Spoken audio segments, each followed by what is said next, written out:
Greetings and welcome back to Banking You as we move further into Nelson Nash's Becoming Your Own Banker. I'm Brad Villers. Last time we covered how the infinite banking concept got started, and today we'll be delving into imagination. Sounds like an odd topic in the overall discussion of finance, but I promise it'll make sense. Mr. Nash starts off with this quote from Albert Einstein: "Imagination is more important than knowledge," which was my first time hearing that, and given what I always thought of was a strictly scientifically and fact-based Alberto, I found it quite interesting. And as a little lagniappe, that's not the only curious quote we'll get from Mr. Einstein as we move through this book. Now, one thing I'm really trying to be cognizant of is not overquoting and trying to save excerpts for poignant items, but I've got to share this, which is his first sentence of this section. The infinite banking concept is an exercise in imagination, reason, logic, and prophecy. And so we start at the beginning with imagination. Mr. Nash describes a German schoolroom in the late 1700s where an instructor was dealing with a bunch of rowdy 7-year-olds, no doubt suffering, unbeknownst to any of them, from the effects of that 20th century discovery, ADHD. So in true German fashion, the teacher seeks to inflict punishment through academics, specifically a mathematical problem. "Add up all the numbers 1 through 100, he pronounces.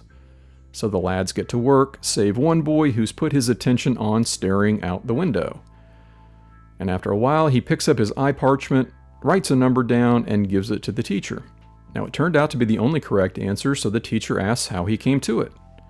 And the boy began by describing how he went about visualizing a line with the number 1 on the left end and the number 100 on the right end. He then cut the line at the halfway point, 50, folded the line to the left, resulting in 2 parallel lines with 100 lined up with 1 on the left side and 50 and 51 lined up on the right. He then realized that every pair of numbers equaled 101, and with 50 pairs, it was just a matter of multiplying 101 by 50, the total being 5,050. And while not the point of the story, it is worth noting that the student's name was Carl Gauss, who received special tutoring and went on to be a mathematics and science wunderkind. And back to the point of the story, it's that, while impressive, Gauss hadn't invented anything. What he had done is used his imagination to discover what Mr. Nash describes as a relationship between numbers that is fixed and nothing can be done to change it. The moral being that no one and no force possesses the authority or ability to change a fixed relationship, and that doing so is an exercise in futility. And this will make abundantly more sense as we move forward, but for now we'll leave it at that. Next time, Mr. Nash will have us getting into the grocery business and an intimate discussion of peas, of all things. Don't miss it. Be well, and see you then.